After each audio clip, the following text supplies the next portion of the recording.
Hey everybody, how's everybody doing today? I hope you guys are all having a blessed Sunday morning. My name is Israel and I'm back with another video. You know, these last 3 weeks have been very chaotic, and I guess all of us know of what transpired about 3 weeks ago with George Floyd. And you know, I don't know where each one of you guys stands with this situation. I can only speak up for my own stance. And I guess I'm going to start off by saying that I do not condone police brutality. I never have and I never will. I'm not into promoting police brutality. I'm not into promoting any of that. I think police brutality needs to cease. It needs to stop. And we, the people, have to speak up. I also believe in speaking up for unjust situations. Now, with that said, I do want to let everyone know that I do support the boys in blue. Okay? I am for the police, and the reason why I'm for the police is because I do not want to imagine a policeless nation. I do not want to imagine what a nation without the police would look like. If it were not for the police, I think this nation would be in a lot of trouble. There would be a lot more chaos going on. And you know, whether you like this or not, or whether you agree with me or not, we need the police. But we also do not need police officers that are out there patrolling the streets, looking for trouble, looking for someone that they can just arrest without cause. And this has been a reputation that the police has made for themselves, you know. And I mean, I can go as far back as the early 90s, you know, the 80s, my time of existence. And I can recall moments and situations when the police, you know, was out of line and was out of hand. Nevertheless, I'm not here to condemn all cops in general. I'm not here to call all the cops killers. I was watching the news the other day, and I heard when Mayor Garcetti called the LAPD killers. He called the police killers. He referred to them as killer cops. Well, I got news for you, Mayor Garcetti. Not all cops are killers. And for you to label all the cops as killers because of one poor decision that one cop made in Minneapolis, you're wrong. You're wrong. And I think you should apologize to the LAPD for those comments. You know, there's cops on a daily basis that patrol the streets of Los Angeles, and not just the streets of Los Angeles, but they patrol the streets nationwide. And to their defense, you know, the police encounters different struggles, different problems on a daily basis. They encounter situations that we regular normal civilians do not encounter. You know, they gotta chase people down, they gotta respond to criminal activity, they gotta respond to emergencies, and sometimes these scenarios do not look so nice. You know, they gotta respond to murders, you know, they gotta respond to, you know, different things that we don't get to see on a regular basis. And so these things that they encounter on a daily basis, whether you agree with me or not, take their toll on the mind of a human being. Now, I don't care how trained the police officer is, they still have their human side to them. Okay? And if you think for once that a cop doesn't stay traumatized, or you know, that negative situations do not have an impact in the brain of a cop, you're wrong. You know, when you get shot at, you feel that your life is in danger. And so, you know, what amazes me is I've been seeing a lot of people on social media post comments like, I had the police draw their guns on me and all this other stuff. And it just doesn't make any sense to me. It doesn't, because they have a job to do. They have to go out there and protect the streets of Los Angeles. Now, if a cop pulled his gun out on you, okay, he assumed that you probably had a weapon. I do not necessarily believe that cops just pull their guns out randomly on anyone without them suspecting that that individual might have a weapon. And even if the individual does not have anything on his hands, okay, there's no telling if he might have something in his belt or something in his pockets that he can quickly reach to, because cops aren't just looking for guns, they're looking for knives too. They're looking for any form of weapon that you can get your hands on and use against them. And so for us to sit back and, you know, make these comments without truly rationalizing or analyzing situations, I think it's bias, you know. And I think you know, that the American people really need to take a look at themselves and ask themselves the question, you know, am I making bias a bias sense, or am I not rationalizing with my situations or my arguments or my points well enough? You know, sometimes before we, you know, proceed with anything, we have to sit back and make sure that we have a strong argument and then proceed to move forward with it. But bringing it all the way back to what happened with George Floyd, I am not in no way approving of what happened with George Floyd.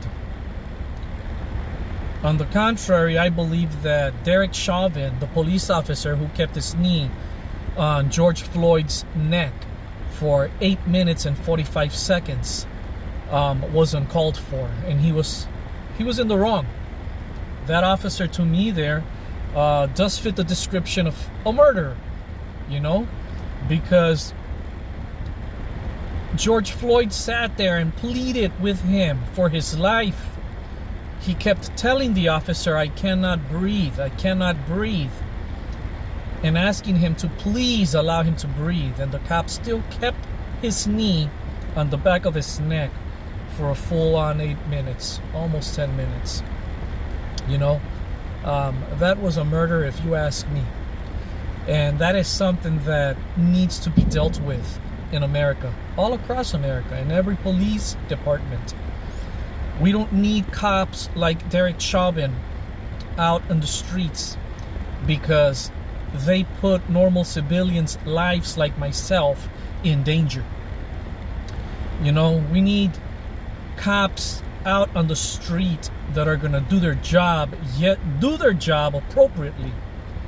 You know, if you see someone who is truly a suspect, then you do what you got to do. But if you see someone out there roaming the streets, just walking along, whether it's the ghetto or the suburbs or wherever it may be, and the color of their skin is different, that's not a good enough reason for you to stop that person. It's not.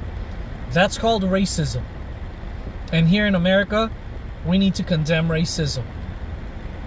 You know, we just cannot stop a person because they're black. We cannot stop a person because they're Hispanic, they're brown, Mexican. We just can't. We could never assume that they're gang members or hoodlums or whatever it is that you perceive in your mind that they are. You know, let there be a good reason to stop people and start doing your jobs the right way. You know, I'll never sit here and say we need to defund the police, we need to do this to the police, because I really believe that the police are a key ingredient on why chaos in America hasn't taken over completely. You know, as a fellow citizen and resident of Los Angeles, I expect the LAPD to do their best. I expect the LAPD to do their job effectively, and do their job with the right heart, with the right motives, right intentions, and not be out there being gangsters. You know, you became cops to arrest gangsters, to arrest criminals, and, you know, people with those types of backgrounds. You guys didn't become cops to become or join in with those groups and reflect them with your actions. No, on the contrary, you guys are the good guys. You know, I support and I will always back up the good guys. But the minute a person who is supposed to be a good guy uses their authority, or abuses their authority, better yet said, in a way that's just not acceptable, my opinion for you will definitely turn around. I won't have the same support for you anymore. And I'm not going to sit back and label the entire police unit criminals, because not every cop out there is a criminal. Not every cop out there is corrupted. You know, there are good cops, and for me to just steal the show with negative comments and say that all cops are corrupted, that all cops are criminals because of a few poor bad apples in the police station, I would be wrong. I would be taking away the light. I would be robbing the good cops of an opportunity for them to be promoted, you know, to be looked at as good examples. And there are good cops out there. There are good examples out there, you know, that are out there doing and impacting the city of Los Angeles in the right way. And those people there, man, I'm always going to support, you know. People that do not abuse their authority, I'm always going to support them. I'm always going to come along their side. If I have to drop a donation here, if I have to drop a donation there, or say something encouraging about you, I'm always going to do it. You know, but I will never support a cause that has corrupted police officers in it. I will never support any cause that has any, you know, form of corruption or corrupted people in it, because that's not what I stand for. You know, I want to see America stand strong. I want to see America take a stance and take a stand against racism, police brutality. I want to see Americans stand up for what is right. I want to see Americans, you know, truly, you know, stand up against all forms of abuses. You know, and right now the two clear ones that are sitting way at the top is racism and police brutality. You know, and let's keep it real. You know, police brutality can come from anyone. You know, I've seen black officers come down on, you know, black people. You know, I've seen, you know, Mexican officers come down on, you know, Mexican people, Hispanic people. You know, it's out there. It's everywhere. It's not just one race. It's not just one person. You know, it's out there. It's in every race. And, you know, we have to start taking a stance and correcting such actions. You know, we just cannot continue to allow America to sink in this chaos, you know. And, you know, before I even get off of this video, I just want to encourage everyone that is watching this video, you know, self-evaluate yourself. You know, look at your heart and ask yourself if you struggle with any of these, you know, characteristics that these people struggle with. Because, you know, a lot of times we hate racism, or we call out racism in other cultures, but we falter to realize that we ourselves are racist. And it works like that. You know, I have seen people call out racism in the white community, but when I look at their lives, you know, they're struggling with racism themselves. And so that just doesn't add up. If you're going to call out racism, make sure that you've self-evaluated and you've taken a deep look at your heart and made sure that you're not struggling with racism yourself. Because if you're a racist, then there's another problem there. How could you expect someone else to clean their act when you yourself are struggling with the same issue? That's hypocrisy. First, do away with your issue of racism, and then you can help out someone else deal with theirs.